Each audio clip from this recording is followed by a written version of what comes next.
네, 익숙함에서 가감이 떠나 믿음과 신뢰로 걸어갑시다. 익숙함에서 가감이 떠나 믿음과 신뢰로 걸어갑시다 라는 말씀으로 설교를 해보도록 하겠습니다.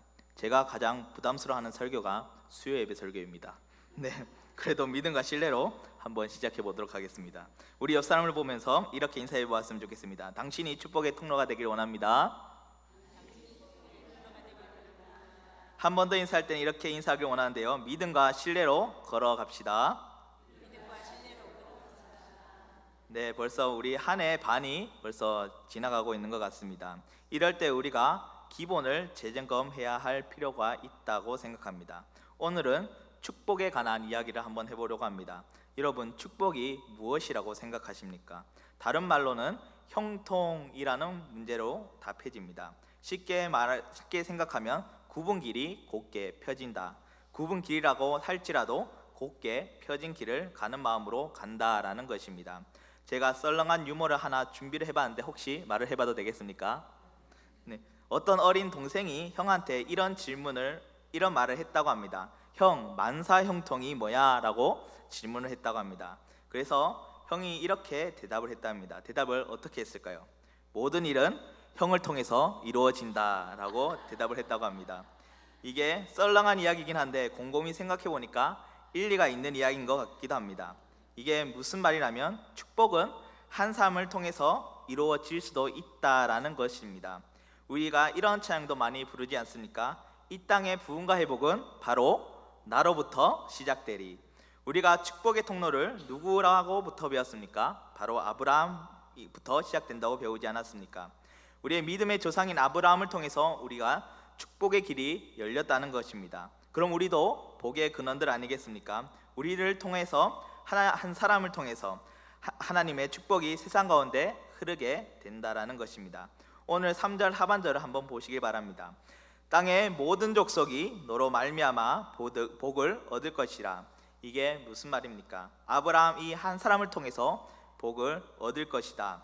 이게 아브라함에 대한 속한 말일까요? 그 말은 아닐 것입니다. 우리 모든 사람에게 주신 하나님의 말씀, 즉 약속이라는 것입니다. 바로 너를 통해서 가정을 변화시킬 것이다. 그리고 너를 통해서 이 교회를 변화시킬 것이다. 너를 통해서 이 세상을 하나님의 나라로 만들 것이다 라는 하나님의 약속이라는 것입니다. 그리고 믿기지 않는 이 말씀을 이룰 때 하나님께서는 그 약속을 이루어 가시지 않겠습니까? 15장의 말씀을 보면 이런 내용이 나옵니다. 아브라함이 이를 믿으니 이를 그를 의로 여기시고 그 비전을 이루어 가시더라 라고 하신다는 것입니다. 그러면 우리도 마찬가지라고 생각합니다. 올해 해야 할 많은 일들이 있을 것이라고 믿습니다. 가정에서 다짐했던 우리의 다양한 계획들, 교회 자리에서 우리가 가졌던 마음들, 나의 마음에 가지고 있었던 하나님과의 약속들. 그런데 하나님께서는 뭐라고 말씀하십니까? 바로 여러분들을 통해서 여러분이 있는 그 자리가 바로 축복의 자리가 되게 하시겠다고 말씀하시는 것 아니겠습니까? 그리고 우리가 막연하게 피상적이라고 느껴졌던 이것을 믿으면 그때부터 하나님께서 만들어 가신다고 말씀하셨던 것입니다. 그러므로 오늘 이 자리에 앉은 성도님들은 하나님의 약속을 믿음으로 받아들이면서 주시는 은혜를 마음껏 누리는 하나님의 인정받는 믿음의 종이 되시기를 간절히 바랍니다. 그렇다면 우리는 어떻게 해야 될까요? 오늘 세 가지로 살펴보도록 하겠습니다. 첫 번째는 가감하게 떠나라는 것입니다. 우리 오늘 1절 한번 보시겠습니다. 1절 제가 읽도록 하겠습니다. 여호와께서 아브라함에게 이르시되 너는 너의 고향과 친척과 아버지의 집을 떠나. 우리가 첫 번째 할 일이 무엇입니까? 바로 떠난다는 것입니다. 그런데 우리는 떠나는 것이 쉽지 않다는 것을 모두 다 압니다. 그러나 이걸 뒤집어 말하자면 떠나지 않으면 변화도 없고 떠나지 않으면 새로움도 없고 떠나지 않으면 능력을 체험하지 못한다는 것입니다. 특별히 하나님의 축복을 체험할 수가 없습니다. 먼저 축복을 체험하기 위해서는 해야 할 일이 뭐냐면 떠나야 한다는 것입니다. 어딜 떠나야 할까요? 고향을 떠나야 되고 친척을 떠나야 되고 아버지의 집을 떠나야 한다는 것입니다. 이 고향과 친척과 아버지의 집이 무슨 뜻일까요? 바로 고향처럼 편한 곳, 익숙한 곳, 아버지의 집처럼 안전한 것, 그리고 안주할 수 있는 그곳이라는 것입니다. 그래서 고향과 친척과 아버지의 집을 떠나라는 것이 무엇일까요? 내가 이제까지 가지고 있었던 것들, 내게 편안함을 준 그것들, 안주할 수 있었던 것들, 안전을 준 내 것들, 그것을 떠나 보내라는 것입니다. 그리고 하나님의 것으로 가라는 것입니다. 너에게 주어진 것은 내가 준 것이라고 믿고 나아가라는 것입니다. 그것이 출발이라는 것입니다. 그러니까 이제까지 내가 가지고 있는 것으로 안정을 취했지 않습니까? 이제는 아니라는 것입니다. 이제 하나님이 주시는 안정으로 나아가라는 것입니다. 익숙함이 오늘날까지 우리를 평안함으로 인도해 주지 않았습니까? 이제는 하나님이 주시는 평안으로 나아가라는 것입니다. 그래서 우리는 이것을 신앙생활이라고 하는 것입니다. 어떤 면에서는 우리가 시집과 참 비슷한 것 같습니다. 집을 옮겨가는 것이지요. 내가 살던 집 정말로 익숙하고 정이 많이 들지 않았겠습니까? 친정집이라고 하면 뭐가 나쁘겠습니까? 그런데 우리는 시집을 간다는 것입니다. 그 이유가 무엇이죠? 좋은 거지만 그것을 버려두고 여자에게는 더 좋은 곳으로 가는 것 아니겠습니까?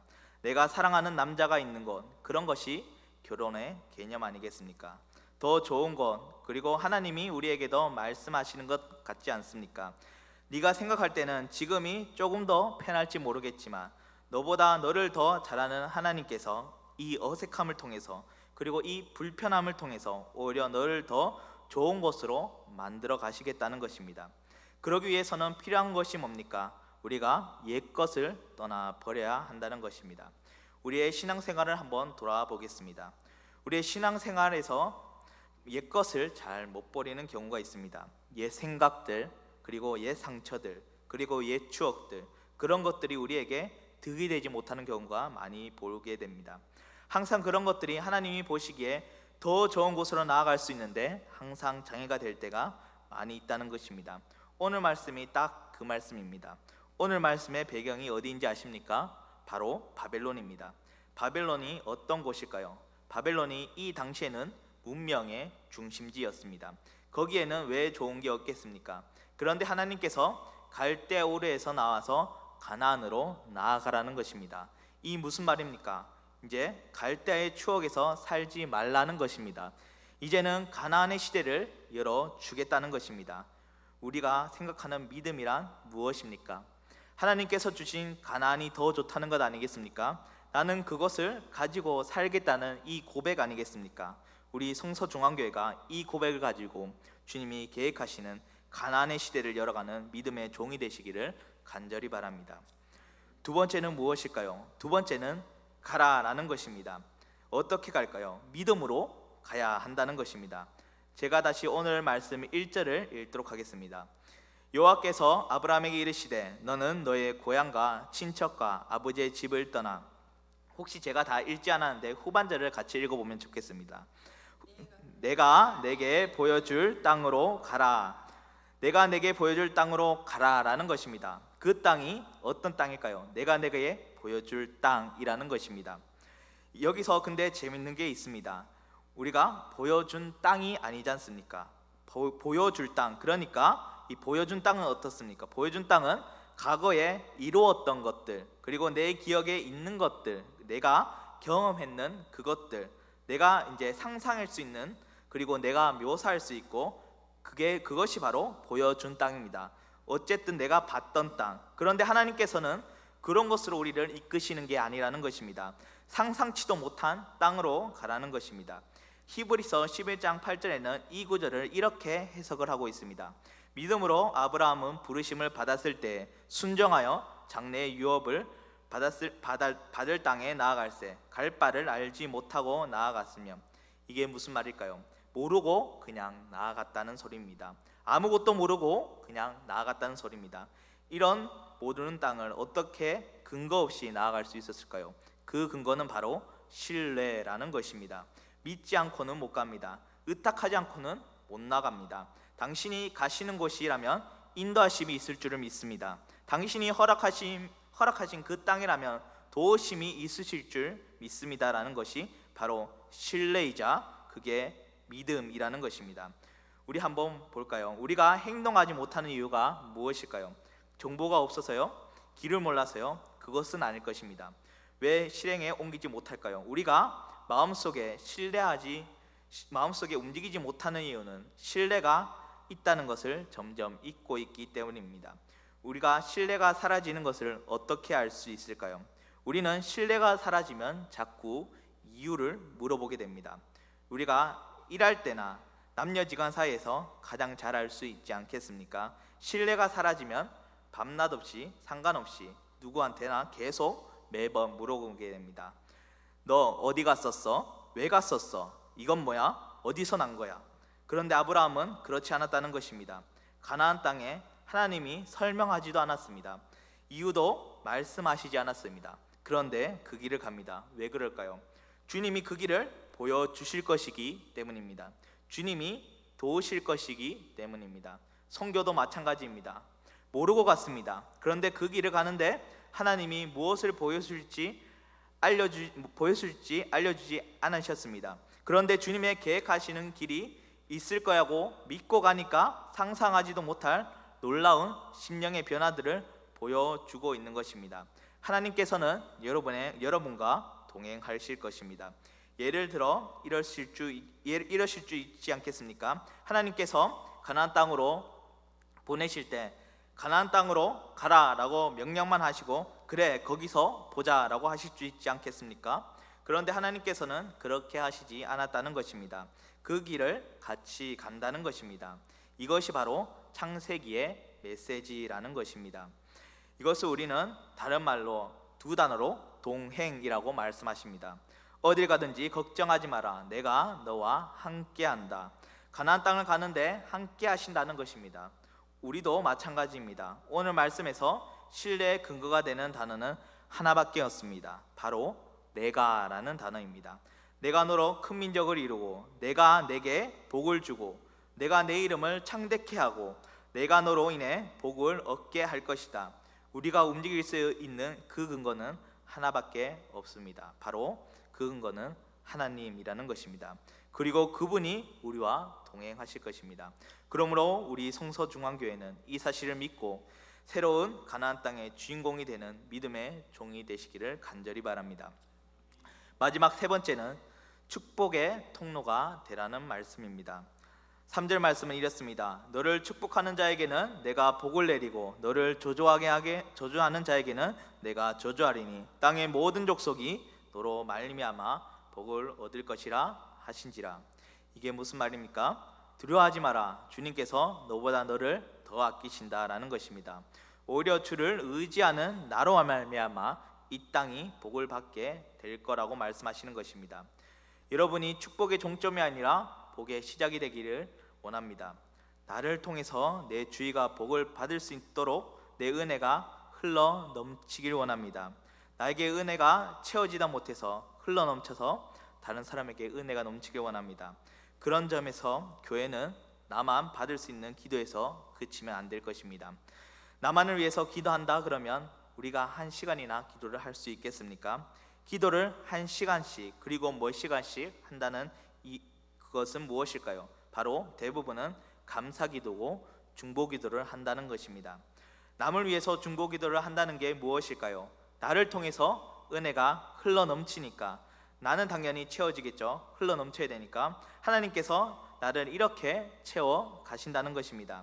여러분 아직도 불안하십니까? 아직도 답답하십니까? 그러면 기도의 자리로 나오시길 바랍니다. 그리고 나뿐만 아니라 남을 위해서 기도하시길 바랍니다. 하나님께서 나를 채워 가실 것입니다. 그리고 이 사실을 가지고 남을 온 한 해도 승리에 그치는 것이 아니라 복의 시작이 되는 믿음의 종이 되시길 간절히 바랍니다. 사랑하는 성도 여러분, 오늘 말씀을 통해서 우리는 다시 한번 우리의 삶을 되돌아보게 됩니다. 축복은 멀리 있는 것이 아닙니다. 이미 우리 안에 그리고 우리를 통해서 이루고자 하시는 하나님의 뜻 안에 있다는 사실을 기억해야 합니다.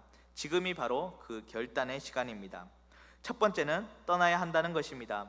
익숙함과 편안함에 안주해 있던 그 자리에서 과감히 벗어나시길 원합니다. 옛 상처와 옛 생각과 옛 방식에서 떠나 하나님이 예비하신 새 길로 나아가십시오. 내가 만든 안전에서 벗어나 하나님이 주시는 참된 평안으로 걸어나기를 원합니다. 두 번째는 믿음으로 나아가야 합니다.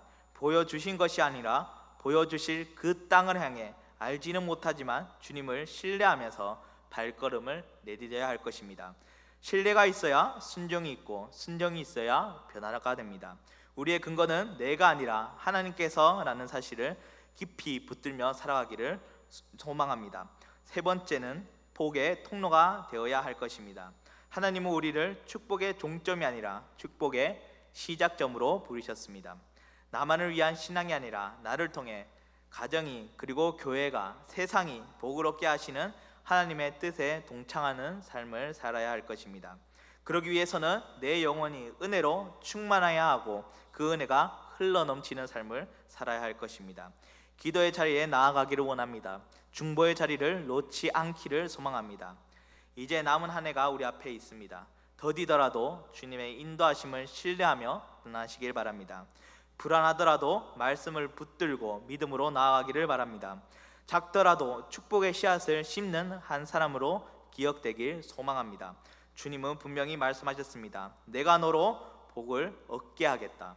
이 약속을 믿고 올 한 해 남은 시간 동안 복의 근원이 되는 삶, 하나님과 동행하며 가나안을 향해 나아가는 삶, 그리고 은혜가 흘러넘치는 축복의 통로로 서는 우리 모두가 되기를 주님의 이름으로 소망합니다. 기도하도록 하겠습니다.